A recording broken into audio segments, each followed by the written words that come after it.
2017 के पहले एक दौर था, उस समय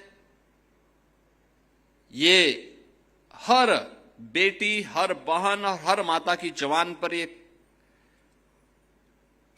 नारा गूंजता था कि देख सपाई बिटिया घबराई। यानी जिन गुंडों को देख करके बिटिया घबरा जाती थी, यह नारा उस दौर के, उस गवर्नेंस के मॉडल का नाम है जिसमें बेटी की सुरक्षा पे संकट था, जहां पे उनका कोई सम्मान नहीं रह गया था।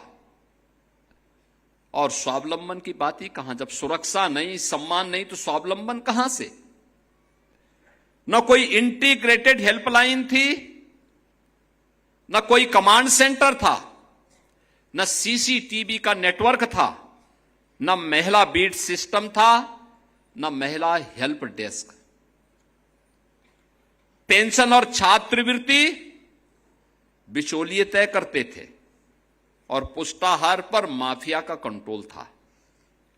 उत्सव से पहले उपद्रव हो जाते थे और कर्फ्यू जब लगता था तो सबसे ज्यादा परेशानी होती थी माताओं बहनों को।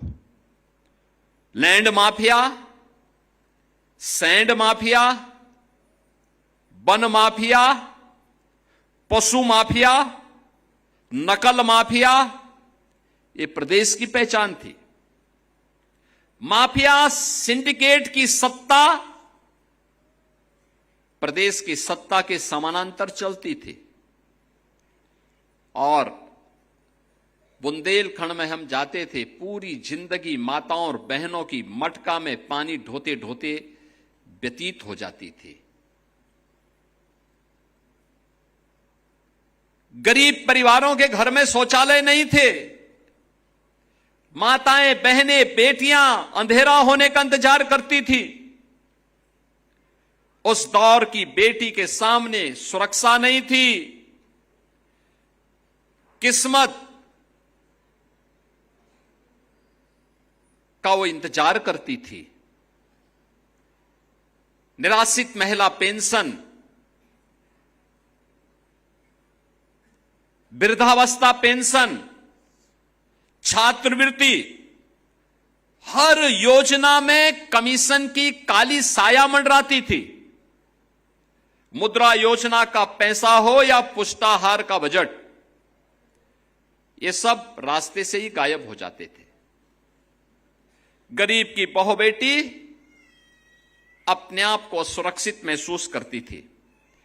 बेटी के जन्मदिन पर बधाई नहीं, लोग चिंता होती थी, क्योंकि परिवार को पढ़ाई और शादी दोनों का बोझ दिखता था।